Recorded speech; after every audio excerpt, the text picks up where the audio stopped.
We'll talk about lasso and spike and slab.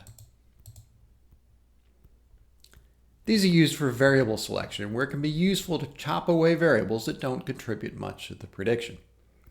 Scott and Varian referred to that as the fat regression problem. Too many explanatory variables, more even than the number of observations.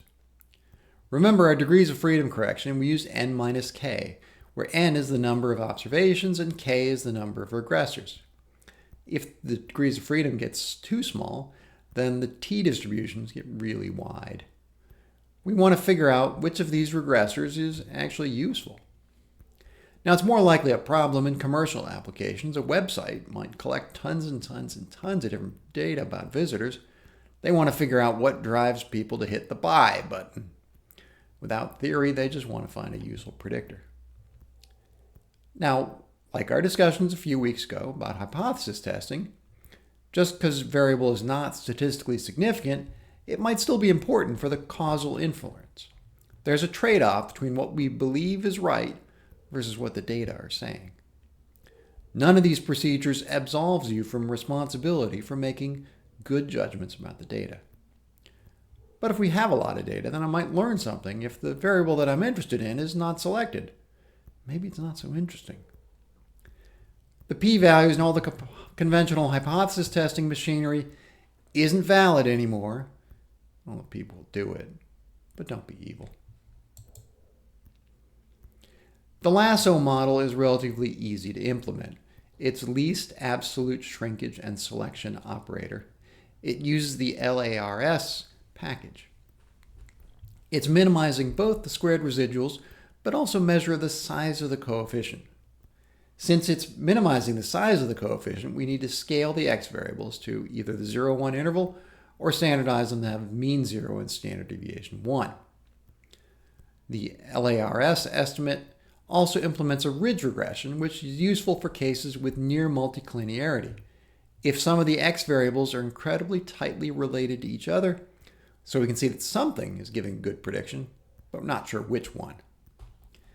Then the elastic net is a way to combine lasso and ridge with a tuning parameter to figure out the relative weight of each of those. Here's some simple code. Instead of LM, we use LARS. Oh, and for some reason, I don't know why they've decided to put the x variables first and the y variable second. But the rest looks very similar to previous code. Spike and slab, I love the name. The name refers to the Bayesian prior distributions about coefficient values. Spike is the probability of the variables in the model. Slab is the information from those coefficient estimates. It's kind of a weird visual metaphor. It's useful for cases with lots of x variables, particularly tons and tons of interactions. But it's freaking computationally intensive. This will keep your computer working for a good long time. It's good that we're coming into the cold season of the year. You don't mind if your computer's throwing off a lot of heat overnight. How do we do this? The R package, spike slab. The code is spike slab, y, twiddle, a whole bunch of x stuff. Very familiar. Now it spits out two different versions of possible penalty terms, BMA and GNET. These are slightly different ways of figuring out which variables are consistently important across different models.